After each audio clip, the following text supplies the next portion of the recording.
Hello JEE and NEET aspirants. आइए JEE mains के selected PYQ question को solve करते हैं। हेलो एवरीवन, आइए इस क्वेश्चन को देखते हैं। ये क्वेश्चन कहता है कि as shown in the figure a current of 2 ampere flows in equilateral triangle side 4√3 centimetre. The magnetic field at the centroid O of the triangle is.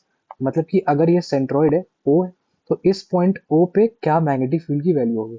तो ये एक क्या है, एक ट्रायंगल है, इक्विलेटरल ट्रायंगल है। क्वेश्चन पहले मेंशन कर दिया कि इक्विलेटरल ट्रायंगल है। मतलब कि देखो यहाँ पे भी क्या होगा, एक आपको ब्रीफ देता हूँ कि ऐसा कोई फॉर्मूला है नहीं, ठीक है। हाँ, अलग बात है कि आप किसी फॉर्मूला को याद कर लो, क्योंकि एक फॉर्मूला अपने को मिलता है म्यू टाइप ऑन 4 पर टैन के टर्म्स और कॉट के टर्म्स में आता है। उसमें दिक्कत क्या होता है, कभी कभी आर परपेंडिकुलर हम नहीं ले पाते, क्योंकि जैसे कभी कभी क्या होता है, इस आर को क्वेश्चन में मेंशन कर देगा और ये लेंथ नहीं देगा, तो हम फिर फॉर्मूला स्पेसिफाई नहीं कर पाते। इसलिए क्या होता है, आप इसको एक वायर मान लो, एलिमेंट करंट मतलब कि अब वायर ऑफ फाइनाइट लेंथ मान लो, इसको भी एक वायर मान लो, इसको भी एक सिंपली वायर मान लो, और एक के कारण निकालो 3 से मल्टीप्लाई कर दो, तो दोनों के लिए सेम, मतलब कि तीनों के लिए वैल्यू सेम आ जाएगी, नेट नेगेटिव फील्ड की वैल्यू। तो अब देखो मैं इसको सॉल्व करके दिखाता हूँ। अब जब मैं इसको बनाऊंगा तो ये हो गया आपका एक सुंदर सा ट्राइंगल। सुंदर बोल दिया इसलिए थोड़ा सा ऊपर नीचे हो गया, देखो।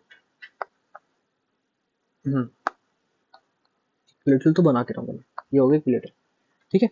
अब देखो, अब क्या बोल रहा है कि मैं मान लेता हूँ ये पॉइंट ओ है, यहाँ जा रही 2 एम्पियर करंट, यहाँ भी जा रही 2 एम्पियर करंट, यहाँ भी जा रही 2 एम्पियर करंट, ठीक है। तो अब मैं क्या बोलता हूँ, इसको नेम कर देता हूँ ए बी सी। तो फिलहाल मैं इस एलिमेंट को मान रहा हूँ, ठीक है। इस सबका लेंथ इक्वल है, ठीक है। तो मैं इसके कारण इस पॉइंट पे मैग्नेटिक फील्ड की वैल्यू निकालता हूँ। तो इसका तो फॉर्मूला हमको पता है, फाइनाइट लेंथ के कारण magnetic field at any point आपको पता ही होगा, ठीक है, बता दूंगा मैं। तो देखो अब क्या करता हूँ, मैं एक काम करता हूँ, आपको दिखाता हूँ। ये देखो, मैंने इसको ऐसे ज्वाइन करा, इसको भी ऐसे ज्वाइन करा, ठीक है। अब क्यों कर रहा है वो समझदार को पता है क्यों कर रहा है, फिर भी मैं बताऊंगा क्यों कर रहा हूँ। देखो फिर क्या करा, एक परपेंडिकुलर ड्रॉ करा, ठीक है। तो सवाल उठता है कि यहाँ से यहाँ एक मान लेता हूँ थीटा 1, यहाँ से यहाँ मान लेता हूँ थीटा 2, ठीक है। कोई दिक्कत। अब देखो क्या क्या गिवन है, current of 2 ampere flows in equal triangle of side 4√3 centimetre. इसका मतलब क्या हो पता है, यहाँ से यहाँ जो लेंथ गिवन है वो 4√3 सेंटीमीटर गिवन है, ठीक है। तो इसका हाफ जो लेंथ हो जाएगा वो हो जाएगा 2√3 सेंटीमीटर। तो अब मैं क्या करूंगा, इस ट्रायंगल को कंसिडर करूंगा। अब बता रहा हूँ क्यों।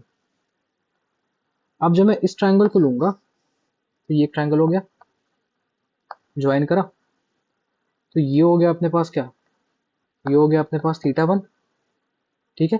यहां से यहां अपना लेंथ हो गया 2√3 सेंटीमीटर,